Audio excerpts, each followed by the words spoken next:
Dan satu perkara yang Nabi SAW sebut tentang bulan Sya'ban ketika ditanya oleh para sahabat, "Wahai Rasulullah, kamu beramal sangat banyak dalam bulan Sya'ban." Nabi kata SAW, "Dzalika syahrun yaghfulun nasu anhu." Inilah bulan yang selalu dilupakan oleh orang ramai. Bismillahirrahmanirrahim. Alhamdulillah wassalatu wassalamu ala Rasulillah wa ala alihi wa sahbihi wa man walah. Amma ba'd. Assalamualaikum warahmatullahi wabarakatuh. Dah tertidur dah semua. Assalamualaikum warahmatullahi wabarakatuh. Alhamdulillah, segala puji dan syukur setinggi-tingginya kita panjatkan kehadrat Allah Subhanahu wa taala. Pada petang ini, saya yakin selepas seharian bersekolah, anak-anak datang ke sini untuk satu majlis, dan ibu ayah juga yang dalam kesibukan mengambil waktu untuk datang menerima sedikit sokongan, dokongan dan harapan supaya anak-anak dapat terus belajar, menunjukkan sokongan yang tidak berbelah bahagi kepada pihak sekolah, guru-guru dan seluruh warga.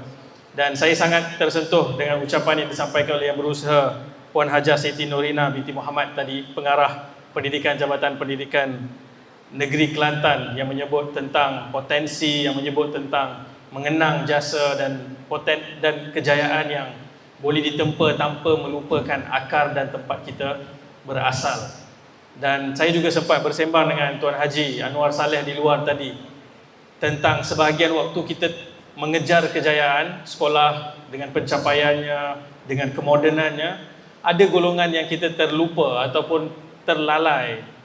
Dan itu mengingatkan kita berada di bulan Sya'ban. Dan satu perkara yang Nabi SAW sebut tentang bulan Sya'ban ketika ditanya oleh para sahabat, "Wahai Rasulullah, kamu beramal sangat banyak dalam bulan Sya'ban." Nabi kata SAW, "Dzalika syahrun yaghfulun nasu anhu." Inilah bulan yang selalu dilupakan oleh orang ramai. Baina Rajab wa Ramadan. Dia ada di antara Rajab dan Ramadan. So mengambil konotasi ataupun makna terlupa, tertinggal, bahawa Nabi selalu ingatkan kepada umatnya tentang waktu yang dilupakan, orang-orang yang dilupakan. Bahkan ada ketika Nabi SAW bersama dengan para sahabat, ada sahabat ni yang dia bagi sumbangan. Kalau bayangkan, mungkin duduk di atas pentas, diberikan restroom untuk berucap, lalu dia rasa, aku lebih tinggi kedudukannya. Lalu Nabi SAW sebut kepada sahabat ini, "Ala tunsaruna wa turzaquna illa bi du'afaikum." Bukankah kamu dibantu, ditolong oleh Allah Subhanahu wa taala dan diberikan rezeki kerana doa orang-orang susah dalam kalangan kamu. Supaya mengingatkan kita sebenarnya saling memerlukan. Kita saling perlu memerlukan. Saudara-saudari, adik-adik, tuan-tuan, puan-puan juga adalah tetamu istimewa VIP kita pada petang ini. Dan saya ingin mengambil kesempatan ini juga untuk mengingatkan bahawa kebetulan hari ini juga nisfu Sya'ban. Nabi SAW sebut dalam satu hadis, Nabi kata, pada malam nisfu Sya'ban, Allah melihat kepada ciptaannya dan mengampunkan semua kecuali dua golongan. Yang pertama yang mensyirikkan Allah Subhanahu wa taala, yang kedua yang saling bermusuhan, dendam, kesumat, iri hati. Jadi kita berada betul-betul di titik tengah, tinggal kurang 15 hari atau 2 minggu sebelum kita masuk bulan Ramadan. Jadi kita nak memulakan semangat kita untuk banyakkan beribadah. Jangan lalai, jangan lupa, seperti mana kebanyakan orang melupakan waktu ini, untuk mengambil kesempatan untuk beramal dan juga untuk meninggalkan dosa-dosa yang disebutkan tadi, iaitu mensyirikkan Allah, meletakkan pergantungan selain daripada Allah Subhanahu wa taala, dan juga bermusuhan.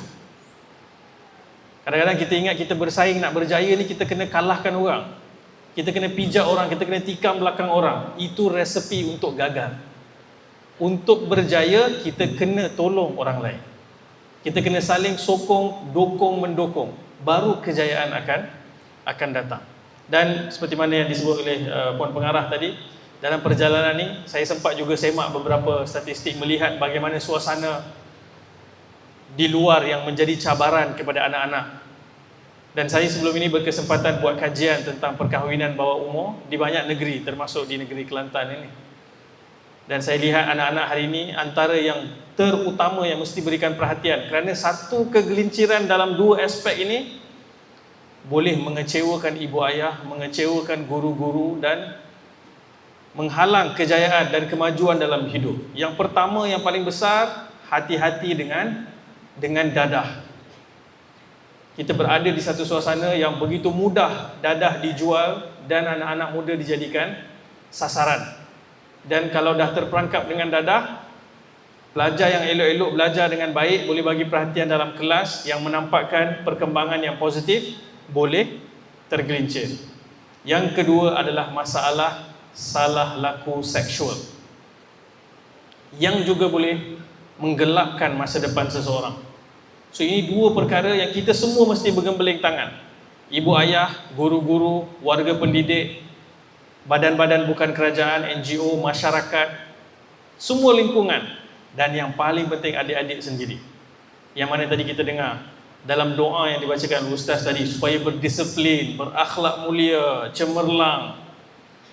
So ini semua penting sebagai resepi, sebagai formula, kerana kita lihat alhamdulillah, saya sudah sempat ke semua negeri di Malaysia ini. Dalam banyak acara seperti ini, tidak pernah saya jumpa satu pun pelajar yang tak nampak dia itu ada potensi. Tidak ada sama sekali.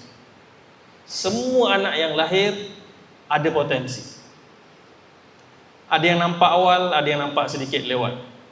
Ada yang dalam satu bidang yang nampak akademik, ada yang sebahagiannya bukan akademik. Tapi apapun, jangan putus asa dengan apa juga keadaan yang sedang kita lalui. Saya dengar tadi para guru memberikan saya taklimat. Ada anak-anak yang datang dari rumah yang membantu ibu ayah meniaga sampai tengah pagi. Kemudian pagi kena datang ke sekolah. Ada yang tolong mak ayah bekerja sampai ke hujung minggu, tak cukup rehat. Ada yang makanan dicatu. Ada yang tinggal di rumah yang daif. Ada yang adik-beradiknya ramai. Ada yang mak ayahnya sakit, kedua-duanya atau salah seorangnya, atau anak murid itu sendiri yang sakit. Dan ini semua perjuangan hidup yang boleh membuatkan kita rasa lemah. Jadi saya di sini bukanlah datang sekadar untuk memberikan bantuan atau menyalurkan bantuan yang telah diamanahkan kepada kami, tapi kita datang di sini untuk saling kuat menguatkan. Kita saling perlu memerlukan. Jadi jangan fikir, saya diuji dengan mak ayah yang macam ni, kalau saya dapat mak ayah lain, saya boleh berjaya. Oh tidak, Allah tidak tersilap. Allah tidak silap pilih masa, tidak tersilap pilih keluarga. Kita lahir di masa yang tepat, di tempat yang tepat, kepada ibu bapa yang tepat. Demikian juga mak ayah kadang-kadang rasa anak orang lain semua elok je, siapa anak aku macam ni? Tak, Allah Subhanahu Wa Taala tidak silap. Jadi saya harap moga sedikit majlis ini kita dapat menaikkan semangat kita, keimanan kita, persiapan kita. Satu, untuk masuk Ramadan. Satu lagi, untuk kita saling hidup bermasyarakat, untuk sentiasa lihat orang lain, siapa yang memerlukan, kita berikan perhatian. Dan orang-orang yang sedang melalui kesusahan, jangan segan silu untuk datang meminta pertolongan. Kerana semua manusia pada satu waktu dia akan perlukan pertolongan. Kadang-kadang kita duduk dalam masyarakat yang kalau kita minta tolong, kita akan dimalukan, dihinakan. Jangan risau. Berdoa pada Allah Subhanahu Wa Taala, Allah akan tunjukkan orang yang benar, yang baik. InsyaAllah sentiasa sedia membantu untuk kita keluar daripada kesukaran-kesukaran. Jadi saya tidak mahu melebihkan, panjangkan ucapan ini, kerana saya tahu sudah petang, panas, walaupun kipasnya laju, tapi kita sudah pulang selepas ini. Jadi insyaAllah saya ucap terima kasih banyak kepada pihak JPN, Jabatan Pendidikan Negeri, juga kepada pihak sekolah yang telah membuka ruang, yang telah mewujudkan ini semua usaha ni. Mereka hubungi dan senaraikan dan memilih. Semoga Allah letakkan keikhlasan dan keberkatan dalam semua usaha ini, dan Allah ganda-gandakan rezeki pahala kita semua. Semoga dengan ini nanti kita pass baton ni, nanti adik-adik nanti akan pass baton ni kepada orang-orang lain yang nanti akan memerlukan bantuan daripada adik-adik. Dan saya nak tutup dengan, sebab tadi waktu Puan Hajah bagi ucapan menyebut tentang Tan Sri Wan Zahid, Tan Sri Wan Zahid, saya terfikir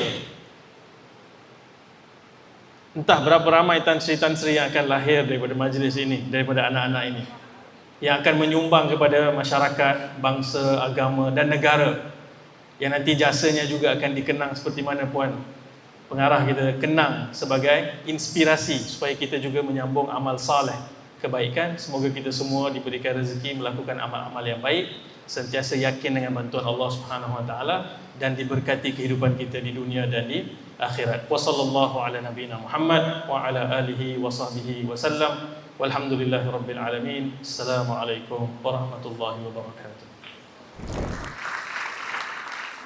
Setinggi-tingginya